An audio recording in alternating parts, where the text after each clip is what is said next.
setelah kita bicara tentang riya, kita bicara tentang syaitan. Syaitan itu yang mendampingi seseorang yang disebut qarin, mungkin dari golongan jin dan mungkin dari golongan manusia. Jadi yang membuat orang berperilaku riya itu bukan hanya was-was dari syayatinil jin, tapi juga bujuk rayu dari setan manusia, dan itu malah lebih dahsyat. Yang membuat awak riya itu siapa biasanya?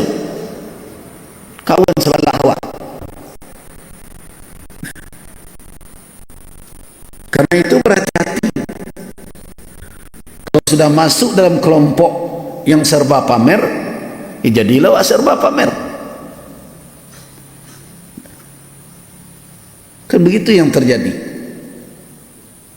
Kan orang itu mengelompokkan sesuai dengan karakternya. Nah, kalau masuk kelompok pameran, ya pamer salah satunya. A saja dipamerkan. Belikan luang mesti pamer. Nah, karena itu jilbab pecakik kali ya, supaya tampak seketik kaluang atau luar. Ini pamer. Nah, itu juga pamer apa? Pamer tas. Tiap sebentar, di mana saja pamer. Di masjid sengaja tu meletak di muka merek lu arah kawak tu, supaya tampak mereknya diorang.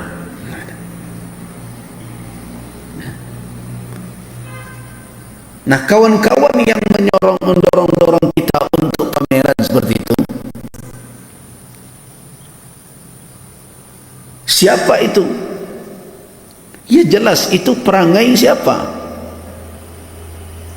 Perangai orang-orang yang hanya ingin menuai sanjungan pujian dari orang-orang yang melihat. Nah, kalau yang menggoda karakternya seperti itu bertubuh kasar, itu namanya syaitan al-insi namanya. Syaitan manusia itu. Tapi kalau yang membisik-bisikkan, waswasil khannas, membisik-bisikkan fi sudurin nas, dalam diri manusia, di dalam hati manusia, di dada manusia, dan dia tidak tampak, itu syayatinul jin. Jadi kalau kita kembali ke ayat ini, walladzina yunfiquna amwalahum ria'an nas wala yu'minuna billahi wala bil yaumil akhir wa may yakunish syaitanu lahu qarinan. Nah, siapa saja yang syaitan menjadi qarinnya, apa hubungan syaitan ini dengan riya? Nah, ini dikatakan iqtiran, kata ulama. Ketika disusun kalimat seperti itu bergandengan, pertanda bahwa qarin tadi berperan di dalam mendorong orang bersikap riya. Qarin dari mana? Meliputi kedua-duanya. Qarin dari golongan manusia dan qarin dari golongan jin. Nah, kalau itu yang dapat teman, itu tidak teman bayi itu. Fasa'a qarina, saburuk-buruk kawan tuh. Nah, karena itu pandai-pandai mencari kawan, jangan mempekawani syaitan. Sebab dia akan mendorong kita untuk melanggar ketentuan Allah, melakukan amalan yang tidak diridai oleh Allah Subhanahu wa taala. Terakhir dalam ayat ini kita berbicara lagi, ada dua lagi, baru dua kemarin, ada dua lagi yang kita bicarakan. Yang pertama adalah makna infak, ya, infak, yunfiqun. Yang kedua alasan kenapa ada kalimat wala yu'minuna billahi wala bil yaumil akhir. Ria'an nas sudah, yang ini sudah, yang ini juga sudah. Dia ada dua lagi yang belum. Berarti minimal dalam satu ayat ini ada 4 pelajaran besar. Nah, kalau kita uraikan panjang yang kecil-kecilnya, amwal. Nah, sekarang mari kita bicarakan dua lagi, itu infak. Apa makna infak? Bapak dan ibu sering kan mendengarkan kata-kata ini. Bahkan kadang beredar tuh di muka awak, infak, sedekah. Apa infak? Nah di sini pula lah keselewonya sebagian orang yang cerita zakat. Nah, kata infak maknanya adalah sarf wa badlul mal, yaitu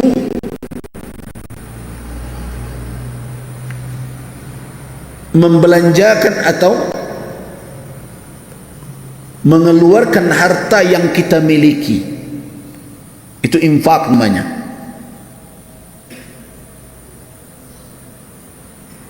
Yang dikatakan dengan infak, dari situlah nanti kita tahu kata nafkah, karena nafkah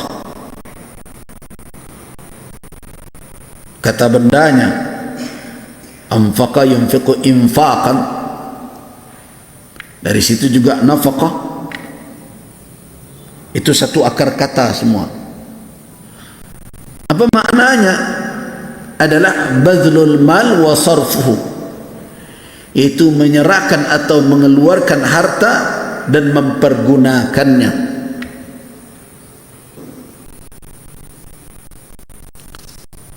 Itu makna infak. Jadi makna infak umum sifatnya, umum.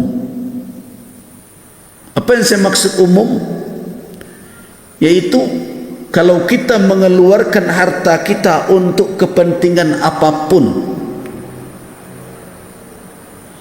apakah untuk kepentingan maslahat atau mudarat,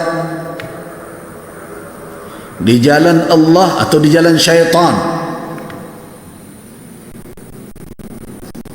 itu bisa dipakaikan padanya kata infak dan kata nafkah. Dalam bahasa Arab begitu. Karena itu dengarkan hadis. Ada nafkah tayyibah, ada nafkah khabisah, dari kata infak.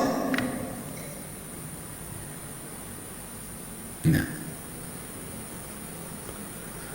Jadi kata infak dan kata nafkah adalah kata yang bersifat umum, bisa dipergunakan untuk apa saja yang bersifat mengeluarkan harta untuk kita pergunakan. Jadi kalau dibelanjakan kepada yang baik, ya nafkah juga, infak juga.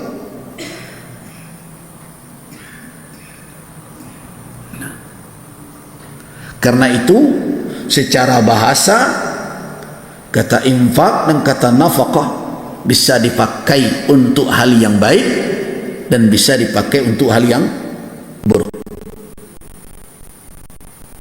Misalnya, anfaqa rajulun amwalahu li syira'il khamar, seseorang menginfakkan hartanya untuk membeli khamar, infak juga dipakai. Jadi pengeluaran harta disamakan infak. Walaupun kemudian populer di dalam uruf, di dalam tradisi, kata infak kalau tidak disambung dengan yang buruk maka dia tertuju kepada yang baik. Tapi asal bahasanya kata infak adalah umum sifatnya, mencakup baik infak untuk yang baik maupun untuk yang buruk. Nah, yang kedua kata sedekah. Kata sedekah itu merupakan penggunaan harta untuk membuktikan sidq, kebenaran apa yang ada di dalam hati seseorang. Dari situ kata sedekah. Karena itu sedekah dengan sidqun, siddiq, seakar kata itu. Sama akar katanya. Jadi kata sedekah adalah pengeluaran harta atau yang memberikan hartanya untuk membuktikan kebenaran yang ada di dalam dadanya berupa keimanan. Nah, karena itu sedekah itu lebih banyak dipergunakan atau boleh dikatakan dipergunakan untuk hal yang baik, karena dalam sedekah ada pembuktian kebenaran iman yang ada di dalam kalbu insan. Itu sedekah. Nah, berarti mana yang lebih umum antara infak dengan sedekah? Infak lebih umum, karena infak itu bisa dipakai untuk yang baik, bisa dipakai untuk yang buruk. Tapi kalau sedekah saja, dia hanya dipakai untuk yang baik saja. Jadi kalau ada kata sedekah, tidak ada orang sedekah untuk perzinaan, tidak ada. Tapi infak, mempergunakan harta untuk berzina, ya infak itu dalam bahasa Arab, ya, bukan dalam tradisi kita. Nah, tapi sedekah tidak, karena hubungan sedekah dengan sidqul iman, dengan kebenaran iman kuat. Tetapi sedekah itu meliputi apa saja yang diberikan dengan landasan iman, baik dalam bentuk yang wajib maupun dalam bentuk yang sunat. Nah, itu sedekah. Jadi kata sedekah itu meliputi apa? Yang wajib sedekah juga, yang sunat sedekah juga. Nanti bagaimana kita memahami ini sedekah maknanya wajib, ini sedekah maknanya sunat? Itu yang dikatakan ulama menyebutnya itu adalah qarinah, tanda-tanda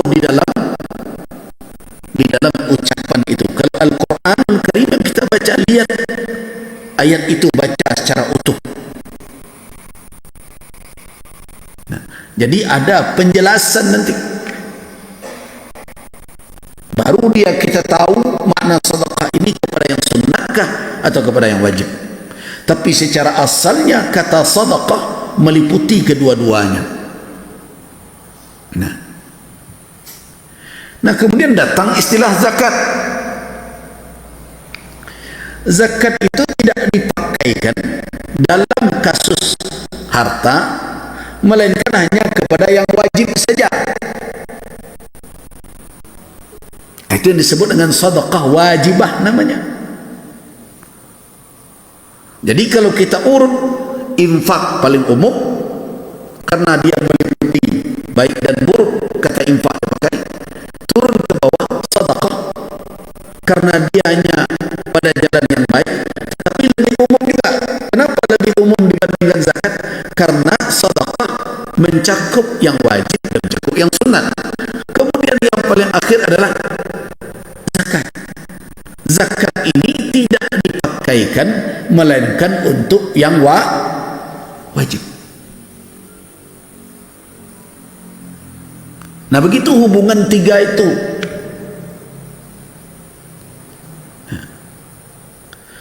Jadi wakaf masuk zakat kah? Tidak. Wakaf masuk sedekah kah? Ya. Makanya tidak salah kalau ada ulama memahami begini: idza mata ibnu Adam atau idza mata ahadukum inqata'a anhu amaluhu illa min salas.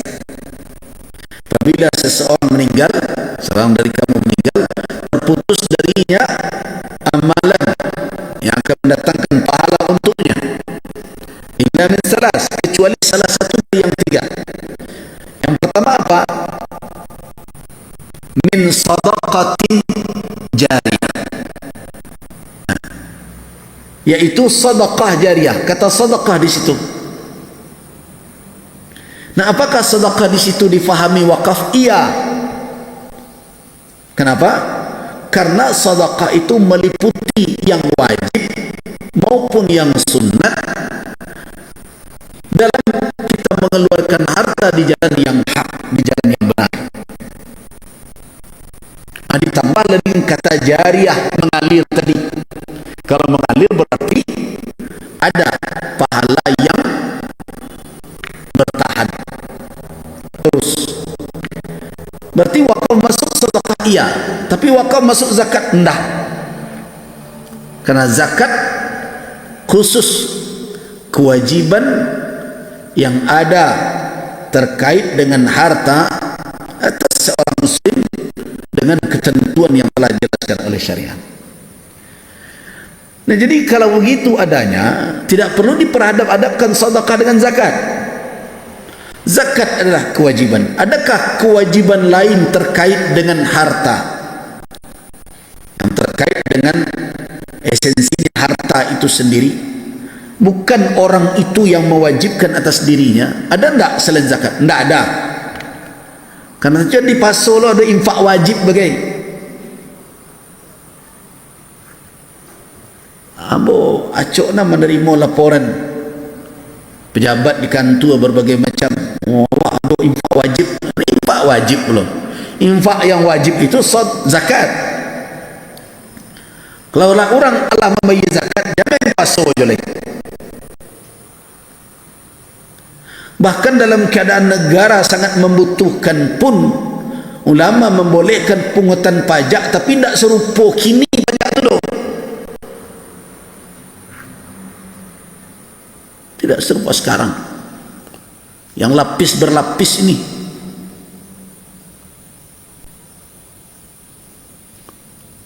Jadi kalau kita berbicara tentang kewajiban terkait dengan harta yang dibebankan oleh syariat, bukan manusia yang memilih untuk mewajibkannya, atau mereka yang membuatnya, hanya satu saja. So ada kewajiban lain manusia yang menjadi sebabnya. Apa contoh? Nazar. Nazar itu wajib enggak? Wajib.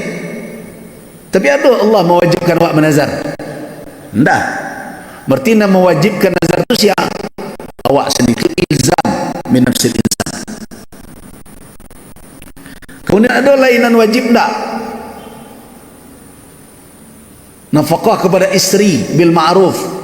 Wajib tak? Ya. Tapi apa bedanya dengan kewajiban zakat? Memang tidak ada lagi kewajiban terkait dengan harta secara langsung selain zakat. Itu nafkah kepada keluarga wajib. Nafkah keluarga itu awak jadi penyebabnya juga. Tapi kalau zakat tidak, manusia mendapat rezeki kalau toh dia tidak berakal sekalipun, anak ketek sekalipun, wajib tak dizakatkan? Wajib. Siapa meluar zakatnya? Walinya. Tetapi kalau nafkah kepada isteri, siapa yang menjadi penyebabnya di antara awak? Awak nak menikah. Jadi dia menurut dengan apa? Dengan akad manusia. Itu nafkah kepada keluarga.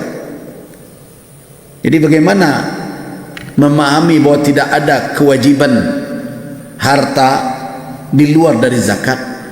Karena selain dari zakat, kewajiban itu kita ikut menjadi pemulainya. Di seseorang wajib menafkahi istrinya kalau nikah. Dan nikah itu siapa? Awak membuat akadnya. Nah, menurutlah dengan akad nikah itu kewajiban menafkahi. Tapi kalau zakat, enggak. Dia melekat kepada harta dengan kadarnya dan ketentuan-ketentuannya. Bahkan orang yang memiliki harta itu, anak kecil belum balik kan, kalau meninggal ayahnya misalnya, diwariskan oleh ayahnya sekian banyak harta sampai nisabnya, tiba haulnya, wajib enggak dia berzakat?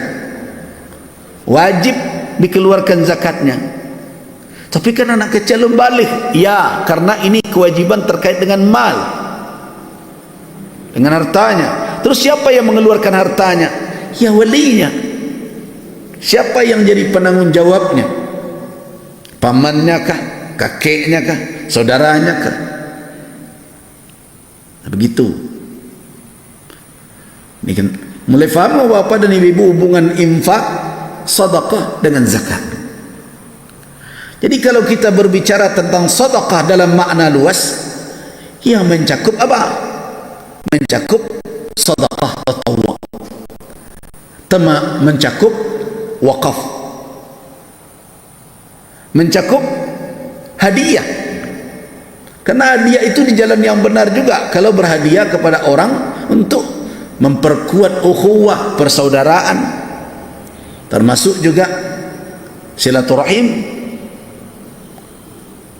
Nah, semua itu masuk dalam konsep sedekah. Jadi sedekah lebih umum dibandingkan zakat, dan infak lebih umum dibandingkan sedekah. Begitu hubungannya.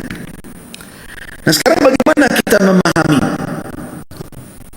kata-kata itu ketika muncul dalam Al-Quranul Karim? Kata-kata itu kalau muncul dalam Al-Quran, baca ayat itu dengan tenang, ikuti kemana arah ayat, bukan ikuti pesan orang di belakang.